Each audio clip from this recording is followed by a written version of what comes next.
Olá, eu sou Leonardo Graciano, estudante de Engenharia Química, e hoje vamos falar um pouco sobre modelos atômicos. O modelo atômico que conhecemos hoje é o modelo, mas hoje iremos falar apenas de 3 desses modelos, o de Dalton, Thomson e Rutherford.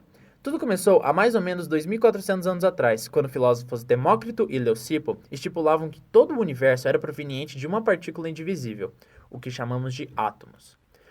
Um pouco mais tarde, Platão e Aristóteles quebraram o pensamento dos filósofos, pois afirmaram que poderia existir partículas divisíveis, e isso enfraqueceu a visão atômica.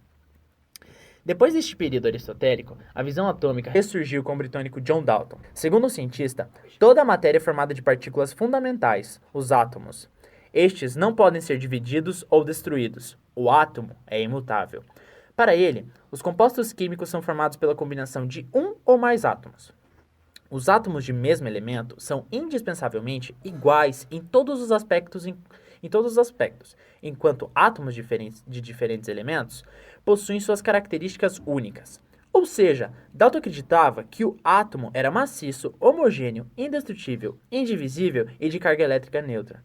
Como muitos acreditam, podemos comparar, como hoje acreditamos, com bolinhas de gude. Ou seja, Dalton acreditava que o átomo era maciço, homogêneo, indestrutível, indivisível e de carga elétrica neutra, como conhecido popularmente a famosa bola de bilhar. Porém, grande parte dessas teorias hoje são ultrapassadas. Vejamos o porquê. Primeira teoria: os átomos são partículas maciças e indivisíveis. Isso é incorreto, pois conhecemos que o átomo é descontínuo e divisível.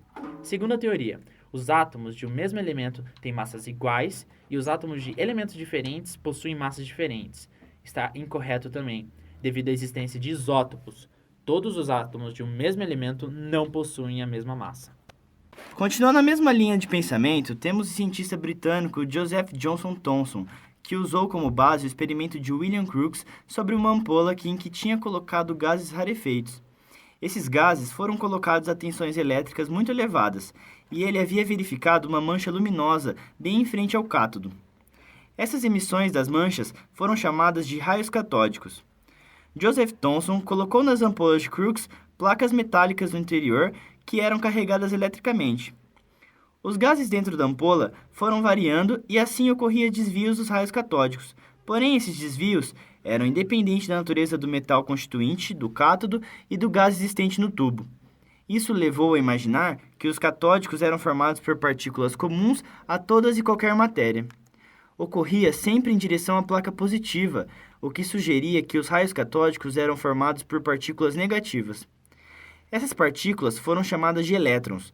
Surge assim a ideia de existência de uma partícula subatômica, isto é, menor que o átomo, contrariando Dalton. Começava assim a constatar que o átomo poderia ser dividido.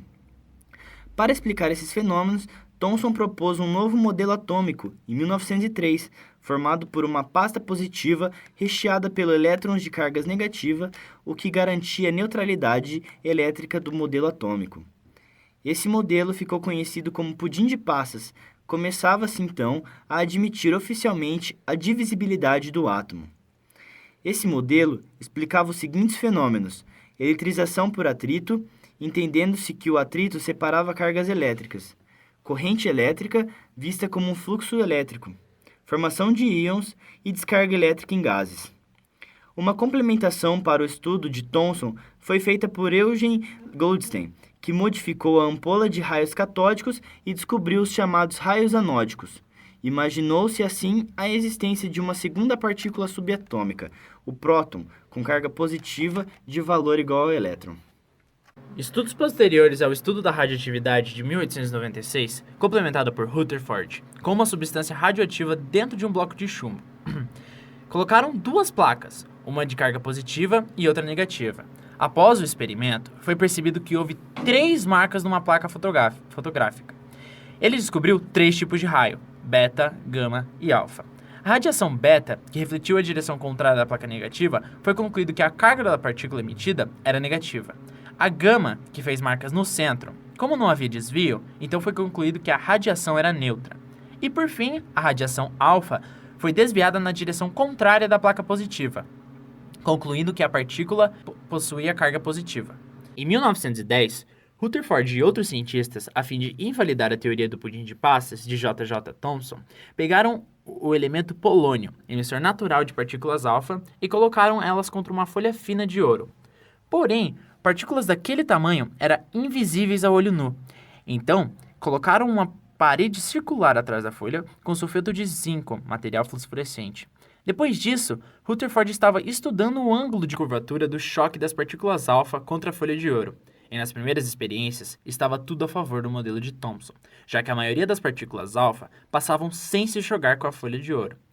Então, Rutherford pediu a Ernest Marsden para que procurasse evidências de dispersão com ângulos grandes. E para sua sorte, ele conseguiu. Partículas chocaram até para trás, que invalidava a teoria de Thomson. E já que a partícula alfa se colidia com o núcleo, ou bem próximo dele, ela se repelia violentamente, chegando à conclusão que ela tinha carga positiva.